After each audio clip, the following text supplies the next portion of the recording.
Assalamualaikum warahmatullahi wabarakatuh.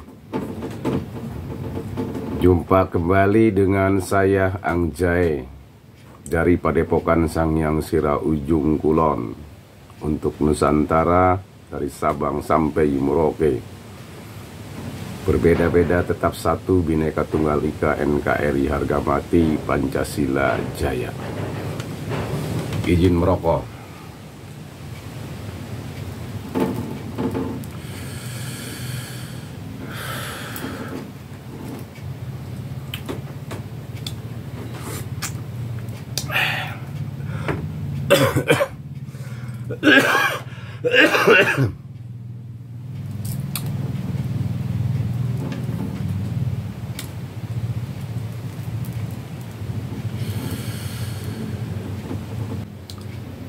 Saudara-saudara sebangsa dan setanah air, tak henti-hentinya saya dari ujung Pulau Jawa, ujung Kulon, mengajak kepada saudara-saudara sebangsa dan setanah air, seiman dan seagama, mari kita jaga ukhuwah Islamiyah, ukhuwah Wataniyah, dan ukhuwah Basariyah.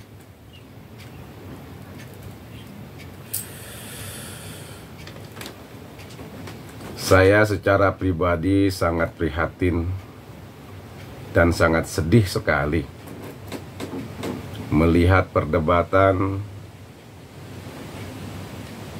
saling hujat-menghujat di antara dua kubu, antara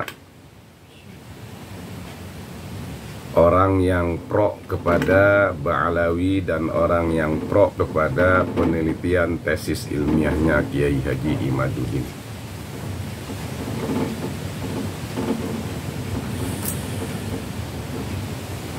Sebetulnya saya sangat berharap sekali setelah dilaksanakannya debat terbuka di Kesultanan Banten akan betul-betul sesuai yang diharapkan oleh panitia dan kita, akan adanya islah. Tidak ada lagi caci maki, bahkan memfitnah, dan yang lebih parah adalah menuduh yang tidak sesuai dengan aturan-aturan agama yang kita anut, yaitu agama Islam. Yang padahal masalah nasab, sebagaimana yang telah dikemukakan dalam pembukaan oleh panitia di Kesultanan Banten, itu adalah hanya sebatas ikhtilaf syariah, ikhtilafus syariah, bukan ikhtilaful aqidah.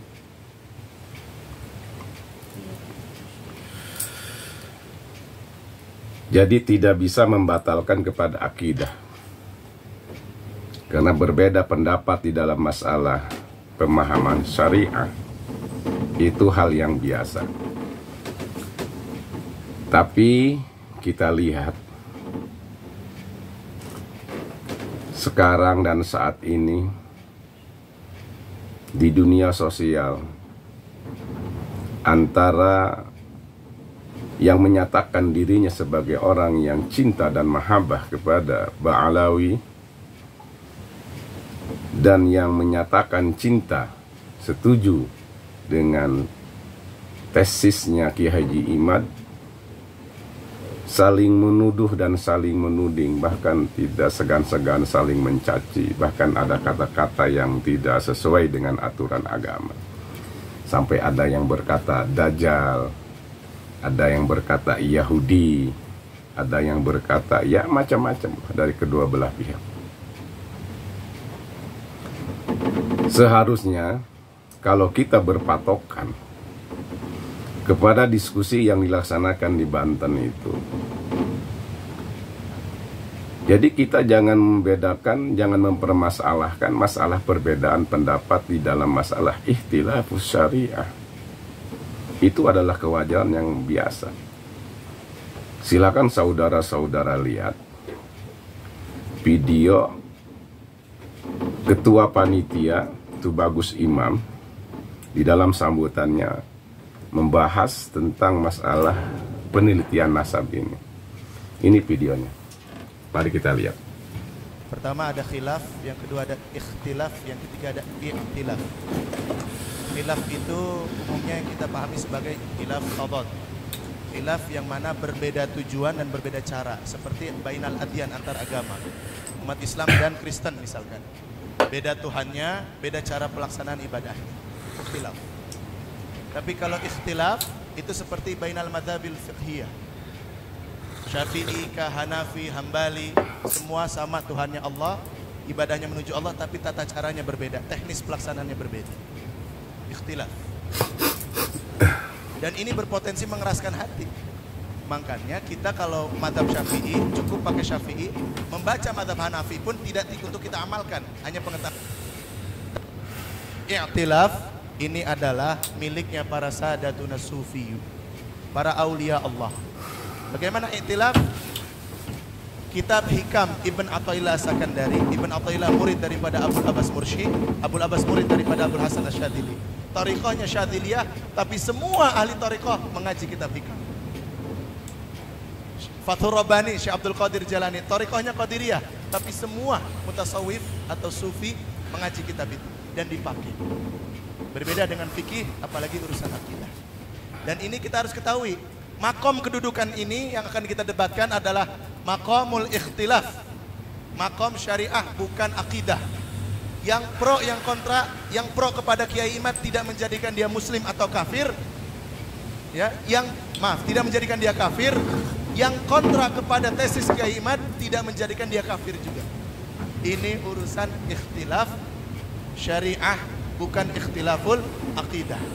Itu kita harus dudukan. Sehingga jangan sampai ada lagi seolah-olah ini adalah urusan usuluddin yang paling asas kemudian mengkafirkan. Tidak. Yang tidak percaya Wali Songo keturunan Nabi tidak kafir. Yang tidak percaya Ba'alawi keturunan Nabi tidak juga kafir.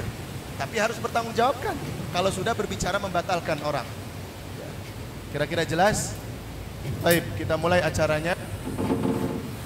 Nah, itu kan sambutan dari panitia di Kesultanan Banten Tubagus Imam sudah jelas bahwa yang pro kepada Kiai Haji Imad ataupun Kiai Haji Imadnya secara pribadi tidak menyebabkan dan mengakibatkan mereka menjadikan kafir dengan penelitian Duriyah yang selama ini diklaim oleh para habaib, yang notabene-nya dicatat oleh Robitoh Alawiyah yang ada di Indonesia. Karena kita tahu bahwa motivasi beliau Kiai Haji Imad meneliti tentang kitab nasab tersebut terkonfirmasi dan tidaknya Imam Ubaidillah kepada Imam Ahmad bin Isa al-Muhajir itu karena ada segelintir ya oknum-oknum dari para habaib. Nah, ini masalah keilmuan itu karena ini adalah ikhtilafus syariah, bukan ikhtilaful akidah. Jadi tidak bisa membatalkan kepada masalah akidah kemurtadan keluar dari Islam. Ini perlu kita pahami. Begitu pula dari pihak-pihak yang tidak setuju, itu pun tidak menyebabkan mereka yang tidak setuju dengan ilmiah ini tidak boleh kita dicaci maki, salah mencintai segala. Ya biarin, itu pendapat dan keinginan masing-masing. Yang jelas masalah ini harus diselesaikan dan semoga ini menjadi kemaslahatan bagi kita selaku umat Islam penganut ajaran baginda yang mulia Kangjeng Nabi Muhammad Shallallahu Alaihi Wasallam. Nah, ini penting, walaupun masalah nasab asalnya adalah ikhtilafus syariah, bukan ikhtilaful akidah. Tapi kalau mulut kita tidak bisa dijaga dan diraksa. Apalagi kita menyikapinya dengan sentimen dan kebencian, masalah ini berkembang. Baik yang pro dan tidak pro, yang kontra, baik yang pro maupun yang kontra di dalam masalah nasab ini. Jadi kedua belah pihak ini harus mampu menjaga mulutnya, lidahnya. Jangan sampai mencaci maki, apalagi mengeluarkan kata-kata yang dilarang oleh agama. Kalau nggak salah, dulu saya pernah mengeluarkan keterangan yang ada di dalam kitab Sulamun Taufik, karangan Syekh Nawawi Tanahara, di dalam membahas kemurtadan.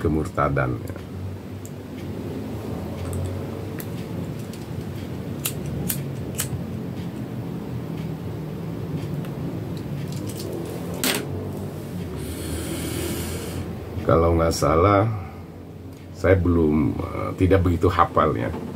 Coba kita lihat kembali kitabnya. Karena begini, li'anna malam ya'rifi syarra aisu'a wal fasada wal zulma yaqa' fihi. Maka sesungguhnya siapa saja orang yang tidak mengetahui tentang kejelekan, jelasnya as-su'a kesalahan, wal fasadalan keruksakan, wazulma dan perdoliman, yaqa' fihi, maka orang tersebut akan, kalau bahasa Jawa itu, kalau bahasa santri, maka tumiba yasi wong fihi dalam syaro, maka itu akan mengakibatkan orang tersebut justru terjerembab pada kejelekan tersebut, akan terjebak berada di dalam kejelekan tersebut.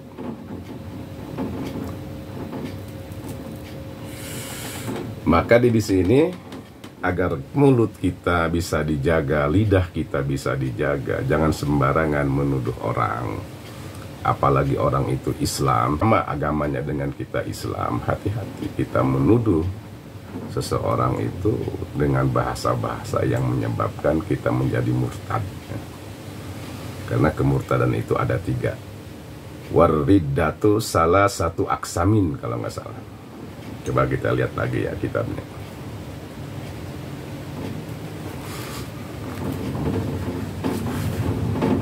Ini penting kita ulang-ulang ya, agar kita tidak terjebak ya, tidak terjebak kepada tuduhan kita sendiri. Kita menuduh Dajjal, menuduh murtad, menuduh Yahudi kepada orang lain, bahaya ya.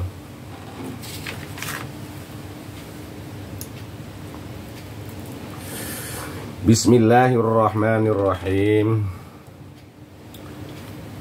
Wariddatu salah satu aksamin, lan utawi kemurtadan salah satu aksamin ikut telu sakehe duman. I'tiqadatun fil qalbi, siji sakehe pertekadan fil qalbi ing dalem ati, wa af'alun lan sakehe lan kapindone sakehe pagawean, wa aqwalun dan sakehe ucapan, wa kullu kismin min tilkas salasati lan utawi saban-saban duman min tilkas salasati saking mengkono-mengkono kang telu, yatasya'abu ayatafarra'u syu'uban,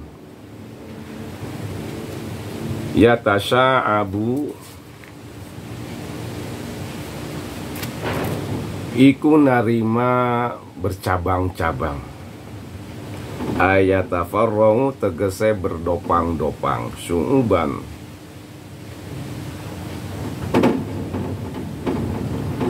Syu'uban kasyirotan, kalawan cabang-cabang kang akeh.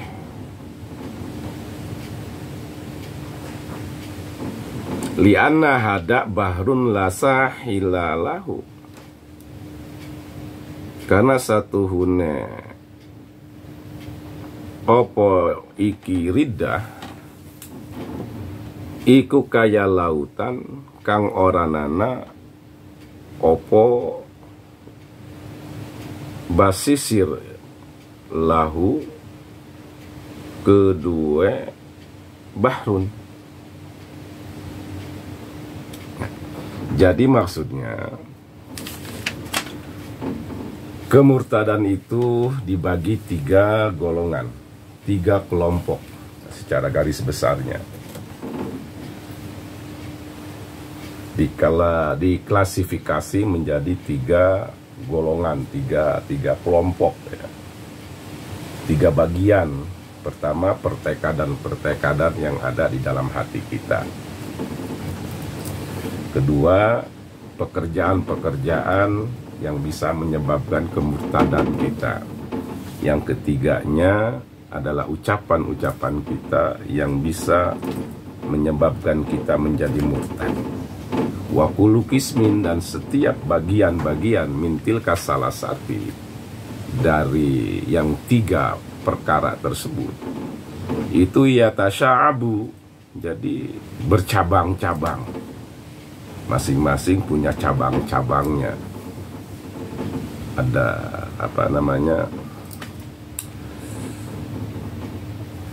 berkembang ya, perkembangannya banyak. Syu'uban kasyirotan. Nah, ini yang sering kita tidak sadari. Kita sering terjebak dengan ucapan-ucapan yang tidak bisa kita jaga, menuduh seseorang. Nah, ini termasuk, awas ya, ini adalah riddah kemurtadan yang termasuk kepada bagian ucapan.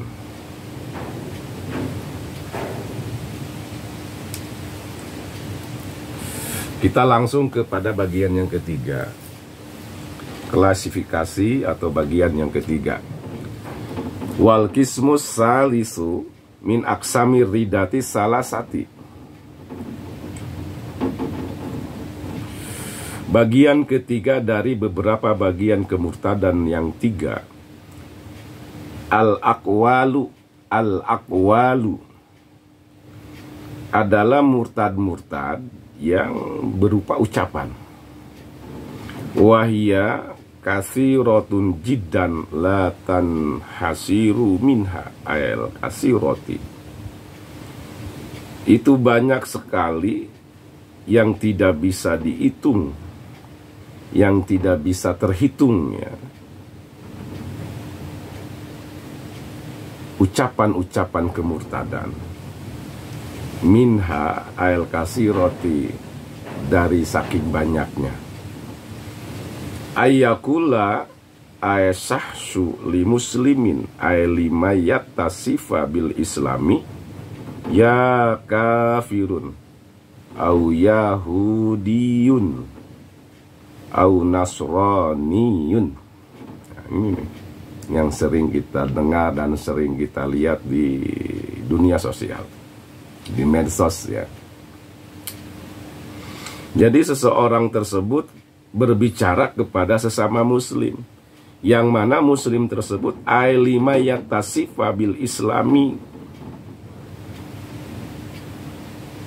Jadi orang muslim tersebut sudah disifati, sudah mempunyai sifat dengan keislaman, sudah soreh, sudah jelas, sudah soheh Islamnya, dari bawaan lahir ibu bapaknya Islam.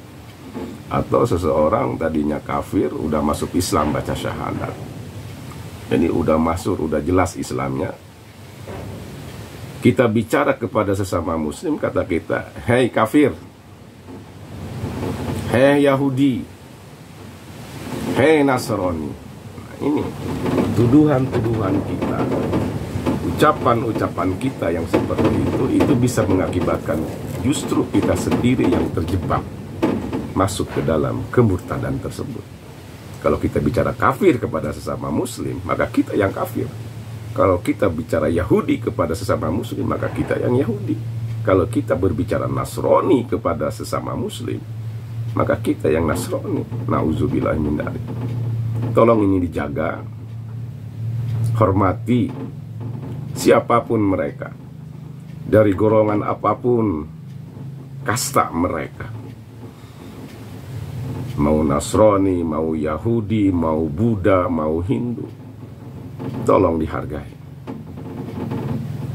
Jangan suka dicaci dan dimaki, karena Islam melarang kita berbangga-bangga dengan turunan. Juga Islam melarang kita mencaci, memaki turunan seseorang. Awas.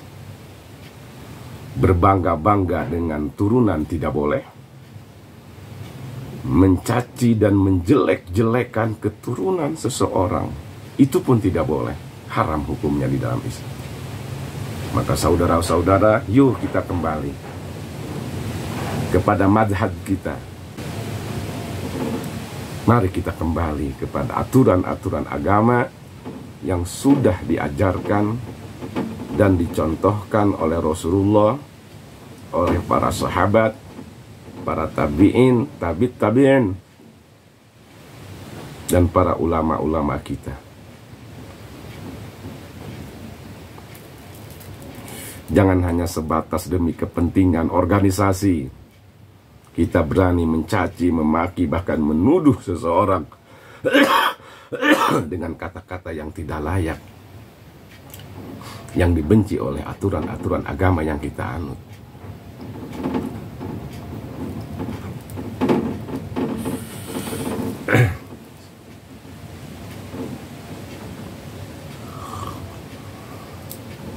Ini sudah di luar batas.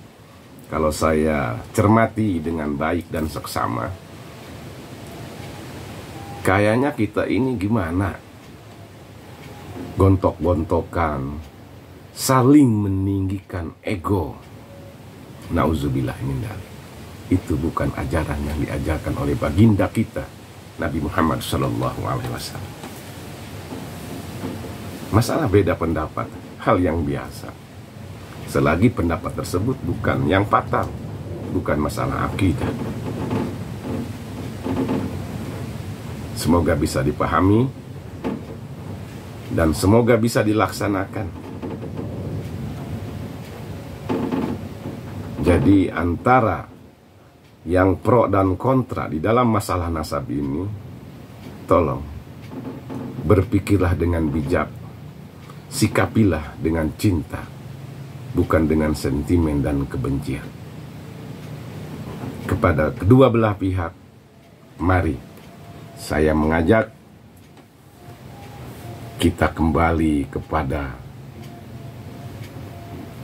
pemahaman kita yang selalu menghormati antara sesama, yang menghormati apalagi seagama.